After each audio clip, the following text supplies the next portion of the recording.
교수님 안녕하세요. 네, 네, 안녕하세요. 반갑습니다. 당이라는 것은 필수 불가결 우리 몸에 필요한 성분입니다. 그리고 당이 에너지로 변환이 되어서 머리를 쓴다든지 우리가 생활을 할 때 중요한 에너지원으로서 작용을 하게 됩니다. 그러나 요즘에 좀 오해를 하시는 것 같아요.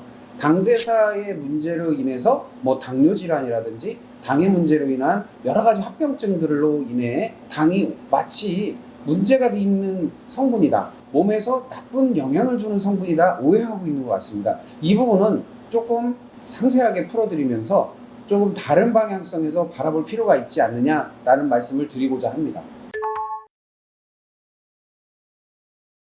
당은 에너지원이고 주된 원인이고 당에 우리가 익숙해져 있습니다. 우리 몸은 당을 필요로 하고 당을 원합니다. 다만 문제는 뭐냐면 당이 제대로 된 사용을 할 수 있느냐라는 문제거든요.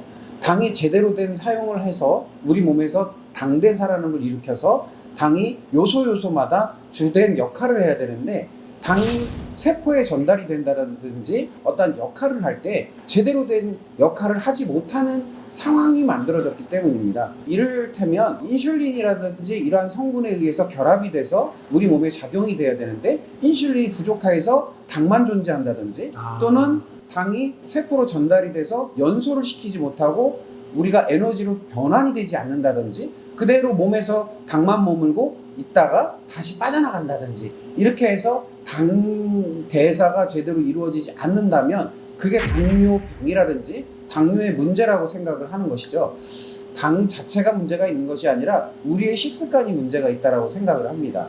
그래서 당의 대사를 방해하는 식습관을 하기 때문에 당대사가 제대로 이루어지지 않아서 당뇨 문제라든지 당대사 문제가 일어난다고 봅니다.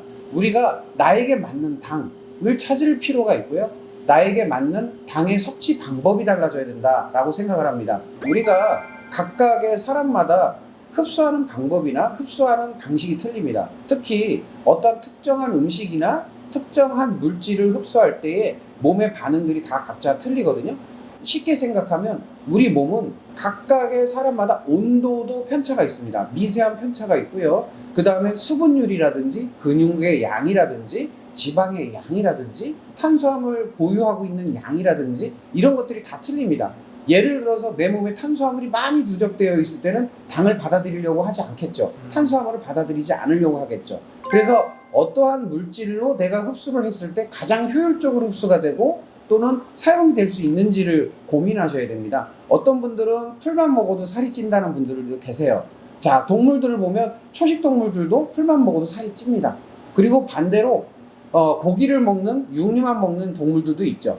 그러면 우리가 육류에 가까운 식사를 해야 되는 사람이 있고 또는 채식에 가까운 식사를 해야 되는 분도 계시고, 그러면 어떠한 비중이 높아야만 내 몸의 건강을 유지할 수 있을까를 고민하셔야 되고요. 그 체질은 각각이 다릅니다. 그렇기 때문에 이 모든 것은 그 개개인마다 분석하고 상담하고 찾아내야 되는 것이죠. 그래서 상담 전문가가 필요한 것이고 상담을 받아야 되는 것이 필요합니다.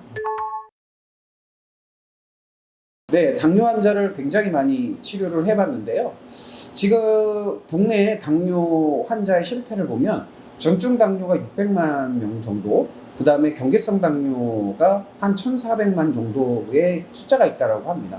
그러면 국민이 5천만 명 정도 되는데 약 40%가 넘어간다는 소리입니다. 그 정도로 심각한 상태고요.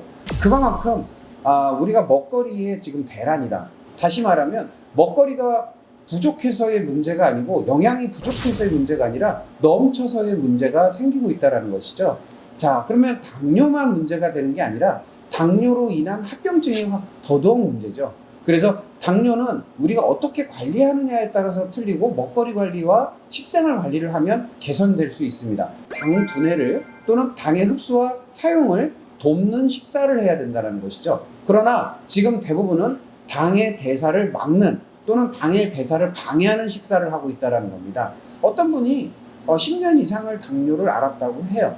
그리고 자기는 점점 당뇨병이 심해지고 있다, 이런 표현을 하시면서 찾아오신 분이 계신데, 이분은 병원에서 시키는 대로 너무너무 잘하시는 분이에요. 현미밥에 야채, 소위 말하는 설탕이라는 것은 입에 대지도 않고 탄수화물이라는 것은 입에 관련성 있는 음식들은 입에 대지도 않는데 왜 당이 계속 나빠지고 당 수치가 올라가고 그 다음에 당뇨 질환이 점점 심해지는지 알 수가 없다라는 거예요. 병원에서도 이거에 대한 뾰족한 대안을 주지 않는다라는 이야기를 들었습니다. 그런데 그분의 원인은 현미밥이었고 야채였어요. 예, 오히려 현미밥과 야채를 끊고 다른 그분에게 맞는 식사를 했을 때 지금 굉장히 많이 좋아지고 정상 수치로 다 돌아갔거든요. 그런데 그 기간도 기가 막히게도 한 달여 정도밖에 걸리지 않았습니다. 그래서 예, 지금까지 당뇨 환자를 수없이 다뤄와봤지만 당뇨 환자 먹거리를 강력하게 통제해서 당뇨 환자가 음식을 철저하게 자기 몸에 맞게만 드실 수 있다면 한 달 이내에 상당한 진전을 보일 수가 있고요. 정상에 가까운 수치까지 내려앉게 할 수 있습니다. 여러분들도 더 건강하게 지내실 수 있으니까 조금 더 고통받으시기 전에 상담을 한번 해보셨으면 좋겠습니다. 자, 오늘 여기까지 한번 마무리하겠습니다. 다음에도 더 재미있고 알찬 정보로 교수님과 함께 하겠습니다. 감사합니다. 감사합니다. There's nothing